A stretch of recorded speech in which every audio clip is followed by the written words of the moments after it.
Hello everybody, welcome back to another video on the Automatic Games YouTube channel working on this game. In the last episode we basically made the game working, and in this episode we're going to do something completely different. But before we start this, I've actually done some off-camera coding, I could say. Now obviously I mentioned this in the last video where I wanted to remake the actual tiles because the tiles were very exploitable. Like you could stand on them and basically they would not do anything sometimes, which is not good. So now I fixed it, and let me show you actually what it is. Now I've actually done some slight changes to how it looks as well, which I think looks pretty cool, but it's not a big change. Like so far what we have, these tiles, there's not a massive change, but as you can see they basically work the exact same, except they are much more better because you now can't basically abuse it, I don't think anyway. But this doesn't use the .touch event at all. In fact, it basically tracks whether the player is actually on the tile instead of relying on Roblox to tell us that the tile is touched, which is obviously much more better. And as you can see,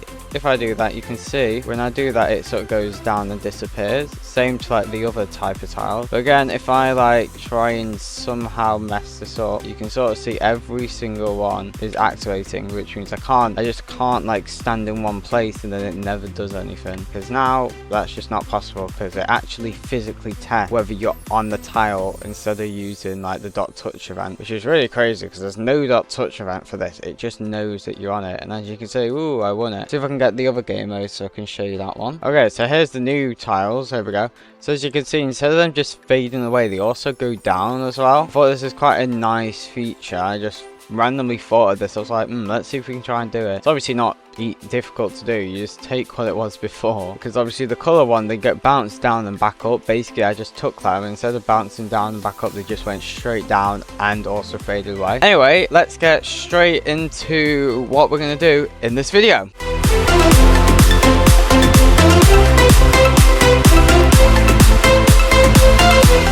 Okay, so in this video we need multiple game modes, and you can see right here, single player there's only 2, multiplayer there's 4. Technically we could add even more for single player, but we might as well get the second game mode or the next game mode done. So that's exactly what we're going to do. We're going to do the game mode, and let's basically tell you what type of game mode this actually is. Now the game mode that this new one is going to be, you might have played it or not on Roblox, but it's going to be one of them game modes where there's like a bunch of tiles, right, and they're all different colors, and basically is like it chooses a random color and you have to stand on that tile, right, that's that color. Let's say it's red, you have to stand on the red tile before it hits like 0 seconds. So I don't know what it'll be like 3 or 5 seconds to basically get on the right color tile, and obviously if you don't go on there, then all the tiles disappear except that specific tile. So obviously that means you fall basically to the next layer. So obviously that's what I want to do, that type of game mode. And once that is done, I could technically turn that game mode into multiple ones. For example, I could do like fruit technically, so instead of color is fruit. I could even do like maths ones. So what's 3 plus 2? 3 plus 2 is obviously 5, so you have to find the tile that's 5 basically. Now if you guys have any ideas for any tiles or any type of game modes, that, by the way, this game is, well, a tile game, so they have to use the tiles technically. If you have any ideas, please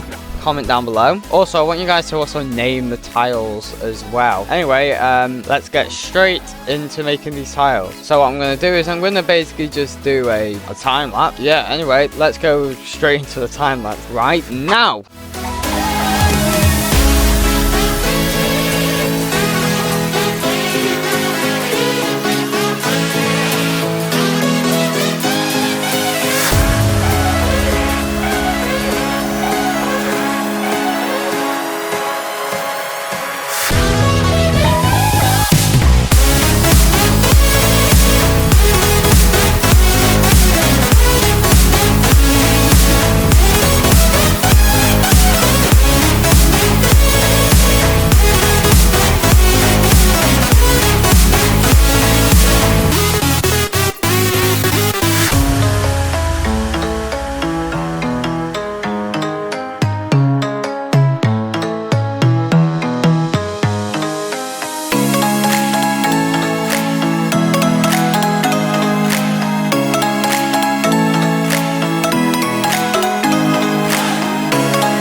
And I'm back. I've finally done the game mode, the color one. And as you can see right here, we've got the color tile game. Obviously it doesn't look like much now, but obviously when we're in the game, all these change colors and everything. And we've got this as a single player and a multiplayer game. And I must say, playing this as just single player is really fun. Anyway, let me go and actually show you it, as I've changed the code to make it where it will always run. But as you can see right here, it will do the tiles, place them in, and then change all the colors. Then you see the game starting, and you'll see how it looks. So obviously we'll go here, and then we got blue, and you see we got the timer, everything disappears. We have to go again, blue. You can see everything changes as well. You see this tile is green, the next time it might not be green, as you can see. Yellow, oh, there we go. And it's basically survive, actually I think, yeah, survive as long as you can, but obviously for multiplayer it'll be the last one standing. That's what you can see, which I'll show you that. Okay, so here it is. This is multiplayer now. So as you can see, we spawn them in, and then the players get spawned up here. There we go, like that. As you can see right there, let's see who will win. And you can see it all change, they all drop and everything like this, and this will be last one standing. So if we go on here, as you can see, oh well, missed out, but basically it's the last one standing. As you can see, player 3 won that one. So it's different to the single player one, as this is obviously multiplayer, so we have to make this obviously work. As you can see, we spawn in, we got the different ones, you just have to try and survive. Anyway, but as you can see right here, 2 players left, you can sort of see the game runs, and ta-da. So yeah, so it does work multiplayer as well. Now I'm gonna say that is actually it for this video. I wish I could do more, but the issue is if I do more, then that means that the video will come out later, and I'd rather have quick videos that come out hopefully every week, maybe even less if I can do that. But anyway, we've done that now, so I think next video we're gonna see if we can try and make it where we got different game modes. So that means we have, using the same template, we have different ones. For example, we have numbers, like we could have what's 3 plus 2, that's equal to 5, which means that you have to find a tile that has 5 on it. We could even do ones like that. We could also do obviously different ones, like we could do images like fruit if we really wanted to, which could be quite cool. I could try and do something like that if I really wanted to. But yeah, that's our next one, is using what we had but making multiple game modes. And then obviously once we've done that, we'll get into map selection, because now we have enough maps to make a map selection mode where you can choose which map you actually want to do. Also, if you guys have any ideas for anything in this game to add, or any new game modes to add, then please drop them in the comments. The game modes have to not just be random game modes, but specifically any game modes that use tiles, as this is a tile game. So yeah, but anyway, that's it for this video. Subscribe if you like what you see, and if you want to actually play this game on release, again, subscribe so you're notified when it comes out. Please like, comment, subscribe, hit the bell icon so you never miss another upload, and I'll see you in the next video. Goodbye.